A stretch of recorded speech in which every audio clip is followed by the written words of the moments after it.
Hello everyone, कैसे हैं आप सब। उम्मीद करती हूँ आप सब बहुत अच्छे होंगे।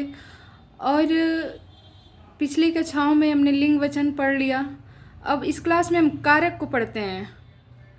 कारक कहते किसे हैं, कारक के भेद कितने होते हैं, कारक का चिन्ह कौन सा होता है और उसकी विभक्तियाँ कौन कौन सी होती है। देखते हैं कारक की परिभाषा क्या होती है। संज्ञा है सर्वनाम का वह रूप जो क्रिया से संबंध बताता है।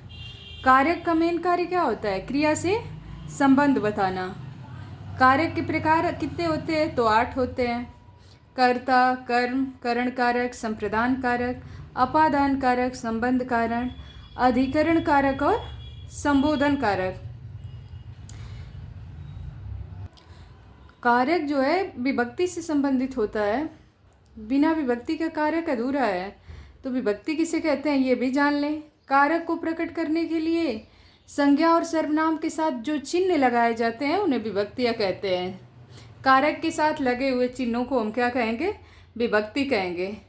जैसे पेड़ पर फल लगते हैं, ठीक है, तो पेड़ कार के पद हो गया और पर क्या हो गया, विभक्ति हो गया।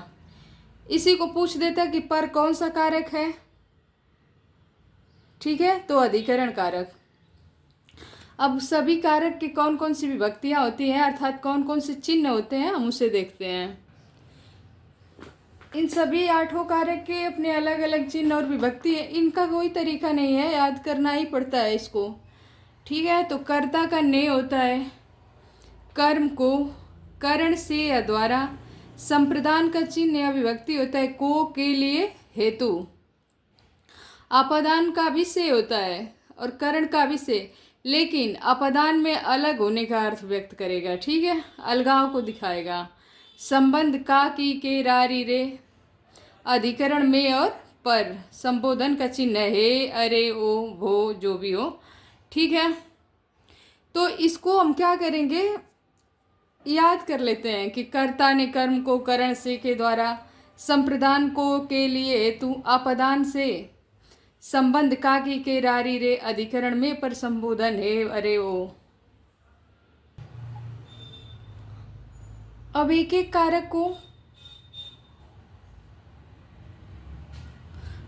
कारक को परिभाषा सहित देखेंगे। संज्ञा या सर्वनाम के जिस रूप से क्रिया करने वाले का बोध हो उसे हम कर्ता कारक कहते हैं। क्या कहेंगे, कर्ता कारक। जैसे रमा ने पुस्तक पढ़ी, तो कर्ता का चिन्ह अभी हमने पढ़ा कि विभक्ति ने होती है, तो रमा ने, रमा कर्ता हो गया, ने क्या हो गया, कर्ता की विभक्ति हो गई। उसी तरह से मोहन खेलता है, यहाँ तो ने नहीं लगा है, फिर भी ये कर्ता कारक होगा। एक नोट है इसका कि इसका चिन्ह ने है, जो कभी कर्ता के साथ लगता है कभी नहीं लगता है। तो मोहन खेलता है, मोहन कर्ता हो गया, इसमें ने चिन्ह का लोप हुआ है, फिर भी ये कौन सा कारक होगा, कर्ता कारक, क्योंकि खेलने का काम मोहन कर रहा है, ठीक है, क्योंकि कर्ता से ही इसमें क्रिया की बोध हो रही है। अब दूसरा देखते हैं, कर्म कारक। संज्ञा या सर्वनाम के जिस रूप पर क्रिया का प्रभाव पड़े उसे कर्म कारक कहते हैं। इस पे क्रिया का प्रभाव पड़े तो कर्म कारक। और कर्म के साथ को विभक्ति आती है, कभी कभी को विभक्ति का लोप भी हो जाता है। जैसे उसने श्याम को पढ़ाया, को यहाँ आ गया तो ये चिन्ह बताएगा कि कर्म कारक है। राम पुस्तक पढ़ रहा है, को का लोप हुआ है, लेकिन हम इसका अर्थ निकाल सकते हैं कि राम किसको पढ़ रहा है, तो पुस्तक को पढ़ रहा है, ठीक है। अब एक नोट देखेंगे कर्म कारक के लिए कि कहना और पूछना के स्थान पर से का प्रयोग होता है, ठीक है। राम ने रहीम से कहा, तो यहाँ पे से का प्रयोग हो रहा है, लेकिन ये कर्म कारक ही होगा, ये नहीं कि को नहीं है तो कर्म कारक नहीं होगा। मोहन ने श्याम से पूछा, कहना और पूछना के अर्थ में से लग जाता है कर्म कारक में। करण कारक देखेंगे कि जिसके द्वारा क्रिया पूरी की जाती है उस संज्ञा को करण कारक कहेंगे। इसका मुख्य पहचान से अथवा द्वारा होता है। जैसे श्याम गेंद से खेलता है, से लगा हुआ है। आदमी चोर को लाठी द्वारा मारता है, तो द्वारा आ जाए, से आ जाए तो ये करण कारक होगा।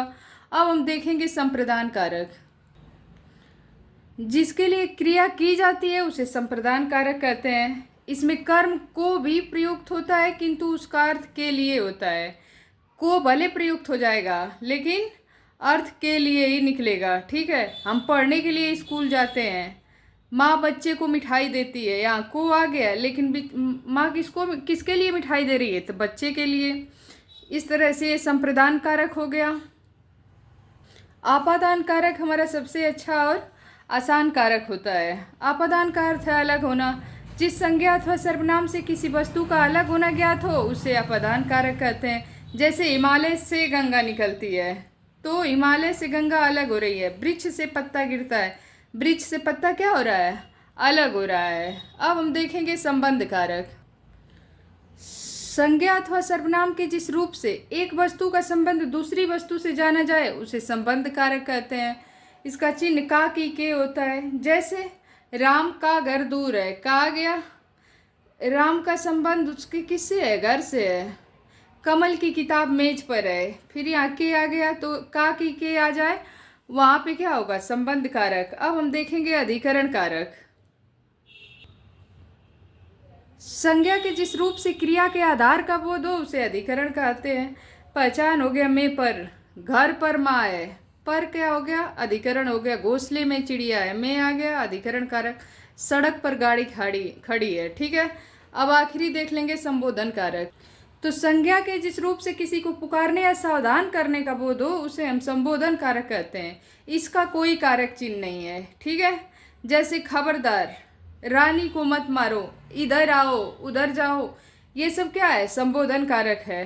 उम्मीद करती हूँ आप सभी को कारक समझ में आ गया होगा। समझ में आया तो वीडियो को लाइक शेयर सब्सक्राइब करना ना भूलें। जय हिंद, वंदे मातरम।